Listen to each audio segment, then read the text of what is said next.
Então, a fala do ministro Luiz Roberto Barroso, já no encerramento da solenidade que marca a retomada dos trabalhos do Judiciário, a abertura do ano de 2024 no Judiciário, no Supremo Tribunal Federal. Acompanhamos ao vivo, na sequência, as falas do presidente do Congresso Nacional, senador Rodrigo Pacheco, e do presidente da República, Luiz Inácio Lula da Silva. E agora a gente repercute, claro, aqui com a mesa. E vou começar pelo final, pela fala do presidente Lula. A gente até fora do ar aqui estava debatendo sobre isso. O Wilsinho chamou a atenção. Vou começar com você o giro, Wilsinho.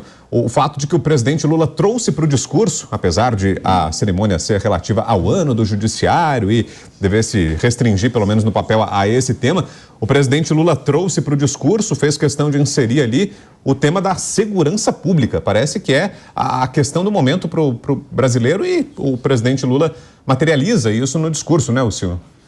O presidente Lula tem sempre uma sensibilidade aflorada junto à população. E ele sabe hoje, eu estava comentando com os amigos, que em muitas pesquisas antigamente a segurança pública nunca despontou nos primeiros lugares. Era sempre em quinto, sexto lugar. E as grandes preocupações eram a saúde, a educação, a habitação, a coisa social. Hoje, você pega qualquer pesquisa, a preocupação de segurança pública desponta ou em primeiro ou em segundo lugar. Muitas vezes na frente de educação e saúde, que são temas que muitas vezes as mulheres trazem para dentro por conta da questão da família, da criança, uma boa escola para a criança, uma boa escola para a saúde. O presidente Lula acerta na veia, trazendo segurança pública com o seu discurso hoje junto ao Tribunal Superior. E um outro tema que apareceu na fala também, Diego Tavares, não só do presidente Lula, mas do presidente do Senado, Rodrigo Pacheco, foi 8 de janeiro, né? Os dois fizeram menção. O presidente Lula, não vou reproduzir aqui com exatidão as palavras, mas dizendo que no ano passado, na abertura do ano judiciário do ano passado, esteve ali com o Supremo ainda se reconstruindo e que agora já tudo está de pé, reconstruído depois do ataque que tivemos às sedes dos três poderes. Os dois fizeram questão de falar sobre isso. O que é que você acha da forma como o governo reproduz e volta a esse tema, Diego? Eu brinquei recentemente, Brão, que o 8 de janeiro é o 7 de setembro do Lula, né? Certamente, o Lula vai utilizar isso frequentemente e tem que utilizar mesmo. Acho que foi um episódio lamentável, mas o governo federal soube politizar muito essa questão e colher os frutos dessa politização. Então, acho que em cada discurso que o Lula tiver a oportunidade de levantar essa questão, ele vai, de fato, fazer isso. Agora, me chamou muito a atenção o discurso do Rodrigo Pacheco. Ele, claro, foi educado, foi respeitoso, como tem que ser uma solenidade do porte, que é a abertura do ano judiciário, mas eu acho que ele deixou muito marcada a posição dele em relação à independência dos poderes, citando e pontuando qual que é a função de cada um dos poderes na dinâmica da República. Então, o Rodrigo Pacheco está aí reafirmando o seu posicionamento em relação à questão da tensão que ocorreu durante todo o ano de 2023 entre os poderes da República e marcando mais uma vez essa posição de que não vai deixar o Legislativo submisso a nenhum dos outros dois poderes. Pois é, pegando carona nisso que você falou, Diego, é um fato a ser registrado, foi o primeiro encontro ali do presidente do Congresso, senador Rodrigo Pacheco, com os ministros da Suprema Corte, depois de ser aprovada no ano passado a PEC que limitou a atuação do Supremo Tribunal Federal, pôs novas regras para as decisões monocráticas, né? Aquela PEC que ficou conhecida ou foi chamada de PEC anti-STF, e já tem outra no radar agora, que possivelmente vai incomodar o Supremo Tribunal Federal, que é a proposta que Pacheco tem defendido para se impor limite aos mandatos dos ministros do Supremo Tribunal Federal, um tema que Pacheco disse que quer trazer para discussão no Congresso agora em 2024. Vou com você, Leandro Ferreira, que achou desse posicionamento do senador Rodrigo Pacheco e da proposta em si que eu mencionei agora, dessa limitação dos mandatos dos ministros do Supremo. Será que pode ser uma boa iniciativa, Leandro?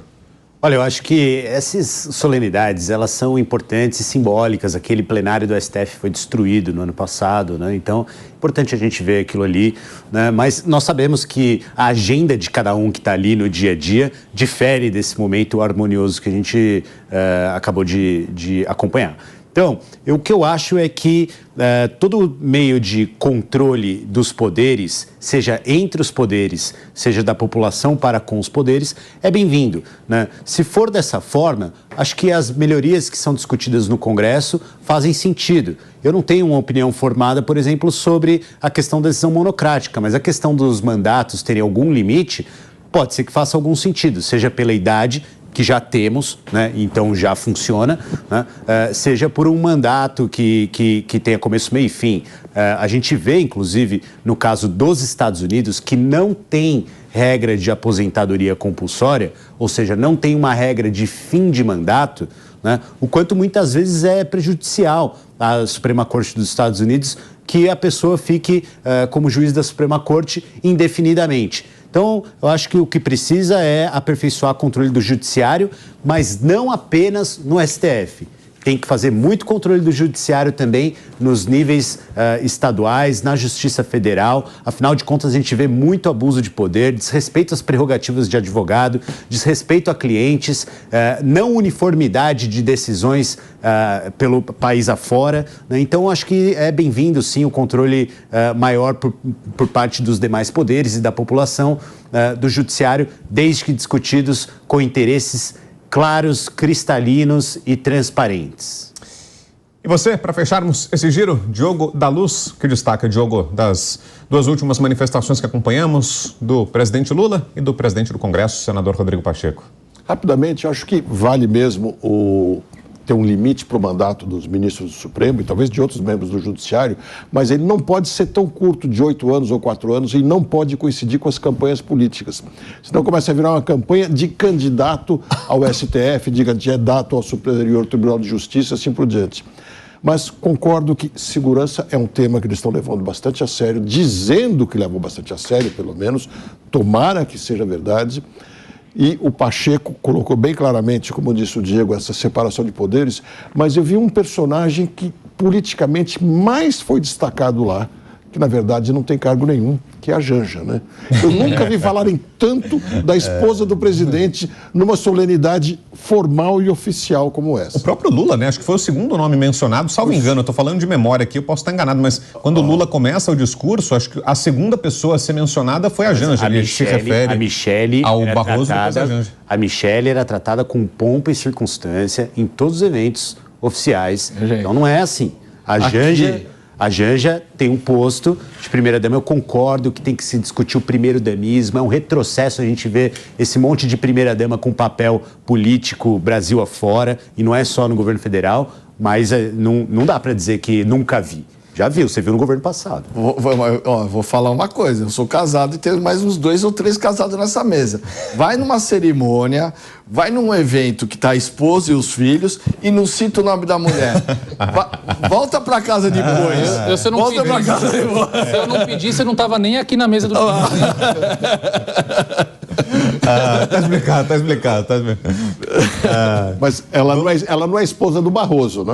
Mas é a primeira dama. E foi citada pelo presidente.